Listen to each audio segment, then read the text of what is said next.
Ibu, saudara-saudari, anak-anak yang terkasih dalam Tuhan, dalam minggu pertama Prapaskah, minggu lalu, kita diajak untuk merenungkan Yesus yang dicobai di padang gurun setelah berpuasa 40 hari 40 malam.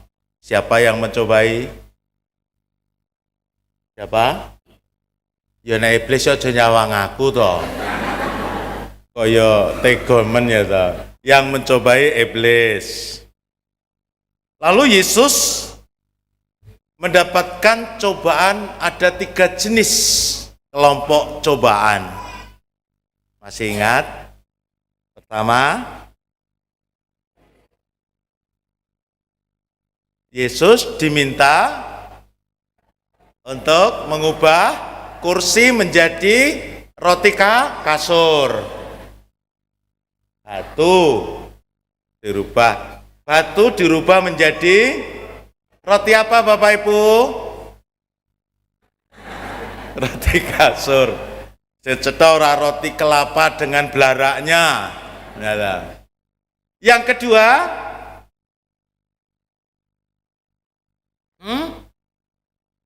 belum, ojo naik sih Bu, rong wayahe. Apa?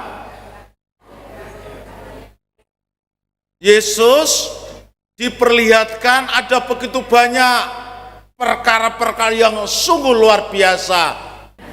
Itu semua akan kuberikan kepadamu asal engkau mau. Hanya kepada Allah saja kita harus menyembah. Yang ketiga apa? Ayo. Dinaikkan di puncak, di pucuknya gereja, bait Allah, suruh turun. Dan Yesus menuruti semua itu atau tidak? Yesus kalau nggak menuruti itu berarti Yesus takut atau bagaimana? Nggak takut. Nah, Yesus menang atas cobaan-cobaan itu. Pada minggu Prapaskah ini kita diajak kembali, di minggu yang kedua ini diajak untuk menyaksikan adegan Yesus yang luar biasa.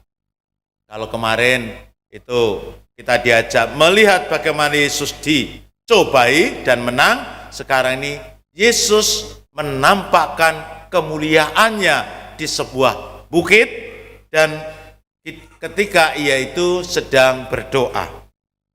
Bapak Ibu saudara yang terkasih, dalam peristiwa ini ada 3 hal yang menarik yang dapat kita simak, yakni peristiwa naik ke sebuah bukit.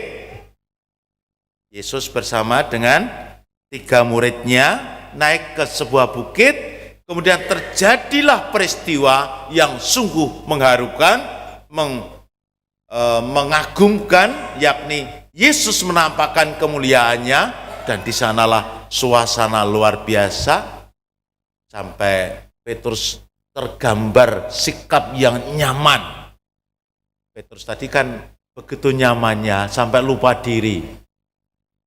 Ketika berada di atas bukit, Petrus merasa nyaman sekali, rasanya kok ayem banget, damai. Lalu Petrus ngomong, saking ayamnya sampai lupa diri. Petrus tadi mau mendirikan 3 kemah. Biarlah kami tetap berada di sini karena di sini nyaman banget. Akan kudirikan 3 kemah. 1 untuk engkau, 1 untuk Musa, 1 untuk pertanyaannya. Petrus manggondi. Dia lupa. Saking wong ki nek seneng, orang itu kalau udah seneng ayam wis to, lali Bapak Ibu. Sama ketika saya menikmati makanan yang lezat gitu, sampai mertua lewat pun saya nggak tahu.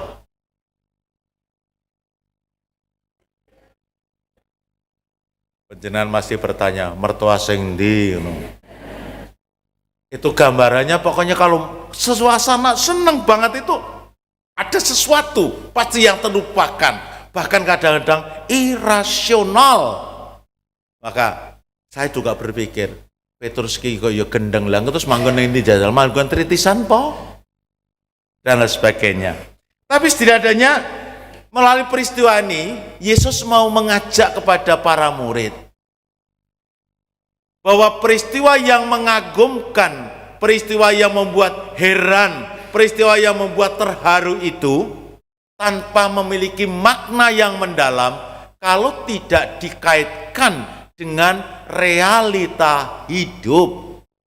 Maka ketika para murid menikmati sukacita suasana hati yang penuh damai kebahagiaan yang luar biasa di puncak gunung, Yesus mengajak mereka, mari kita turun kembali.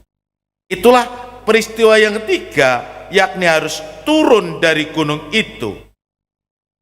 Sekali lagi Bapak Ibu Saudara terkasih, Yesus berubah rupa menjadi sangat bermakna apabila itu dikaitkan dengan peristiwa turunnya mereka dari puncak gunung, yakni dalam kehidupan nyata yang penuh dengan perjuangan, penuh dengan berbagai tantangan.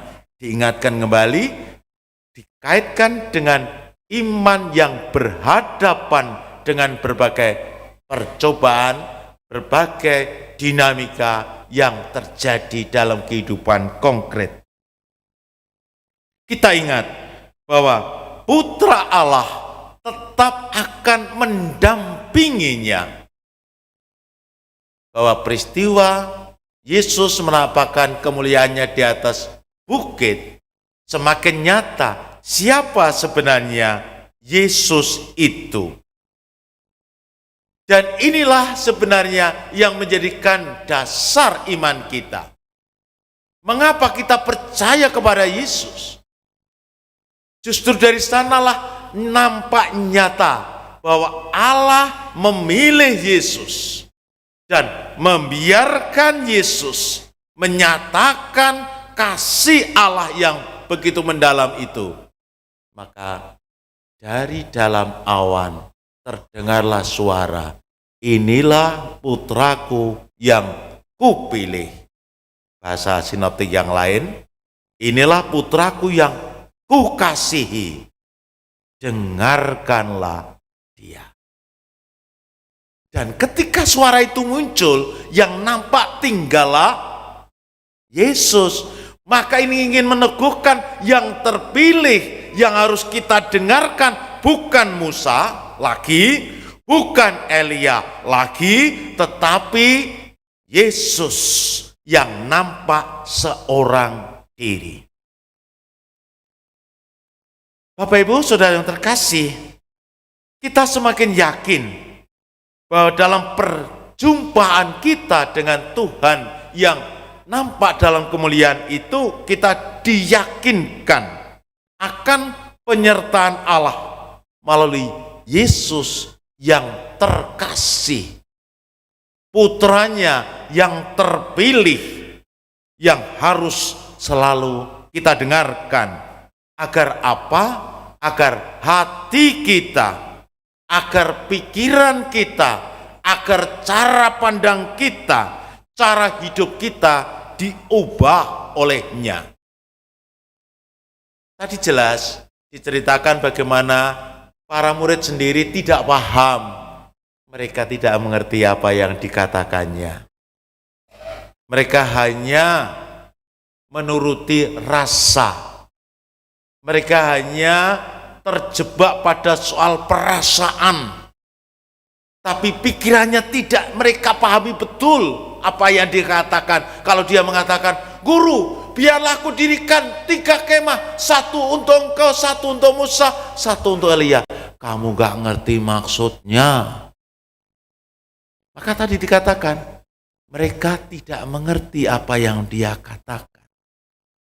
Maka dari itu, perlulah cara pikir seperti ini. Diubah oleh peristiwa yang sangat penting itu, agar akhirnya iman menjadi lurus kembali.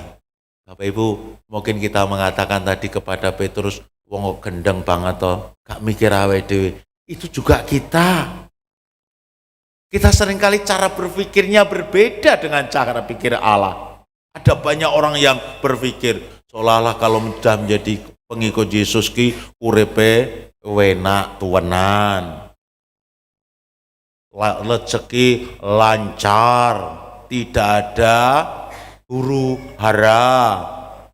Huru hara ya apa? Tahu huru hara? Hah? Kekacauan. Gurunya tahu haranya. Nah,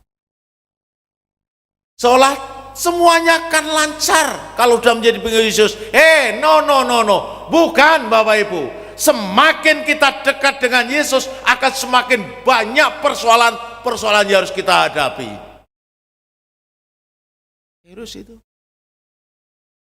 Diingatkan kembali. Setidaknya kita akan mengalami 3 cobaan terus menerus. Jangan dikira 3 cobaan hanya berhenti pada masa prapaskah, enggak. Di luar itu makin gendeng. Maka dari itu, biarlah cara pikir kita, cara kita merasakan, cara kita memandang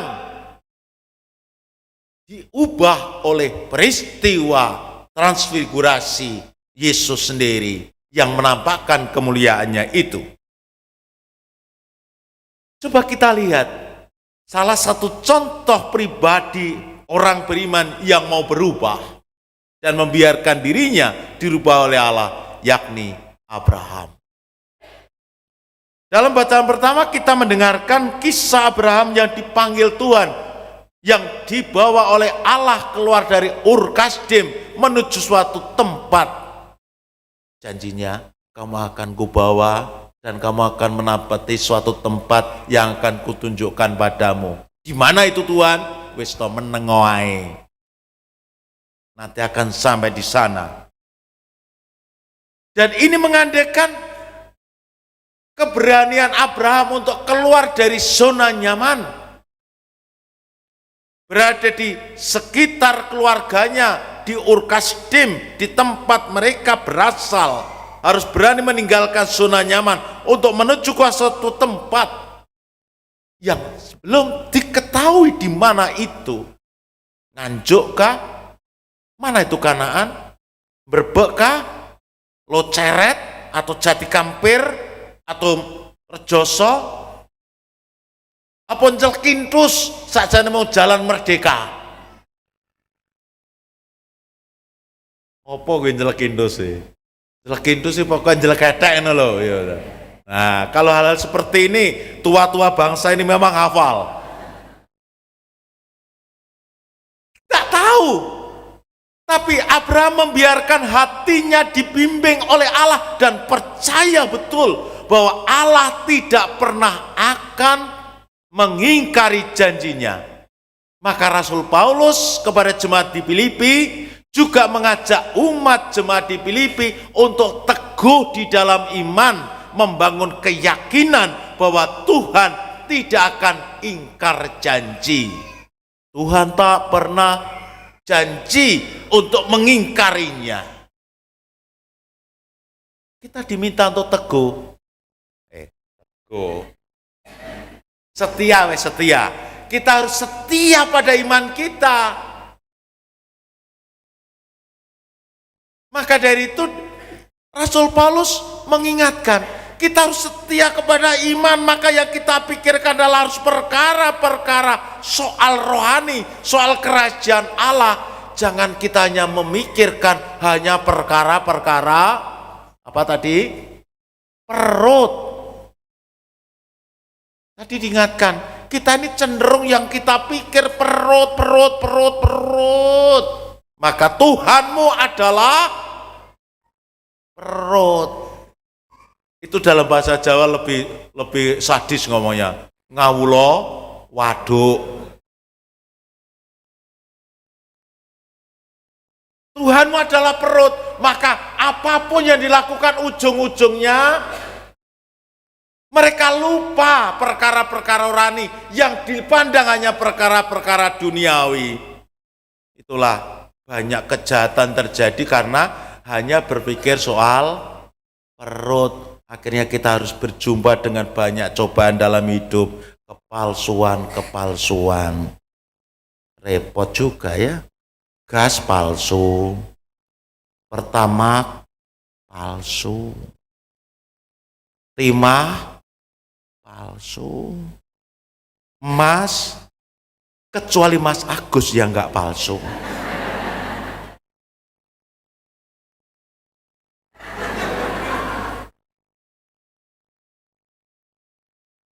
Ini diingatkan oleh Rasul Paulus, kita harus teguh dalam iman.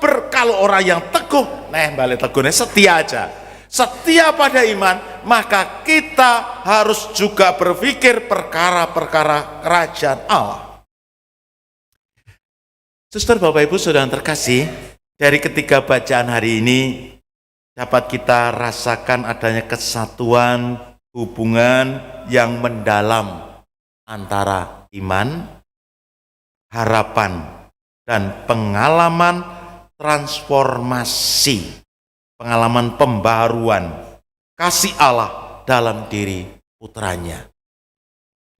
Peristiwa Yesus menampakkan kemuliaannya hendak membawa kita sebuah pembaruan iman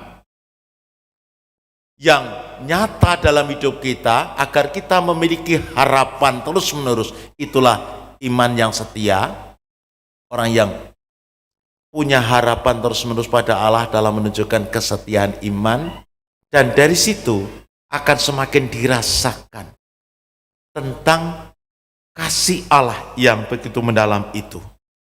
Maka dari itu di masa Prapaskah ini masa sangat baik untuk melakukan penyerahan diri kita semakin total di hadapan Tuhan agar hidup kita diperbarui. Cara pandang kita, cara berpikir kita, cara merasakan kehidupan ini, cara menghadapi persoalan hidup yang ada. Maka marilah kita membangun perjumpaan dengan Tuhan melalui doa, mendengarkan terus-menerus suaranya dalam sabdanya, dan membiarkan kita diubah oleh kasih dan kuasanya agar hidup kita semakin penuh makna. Allah memberkati kita.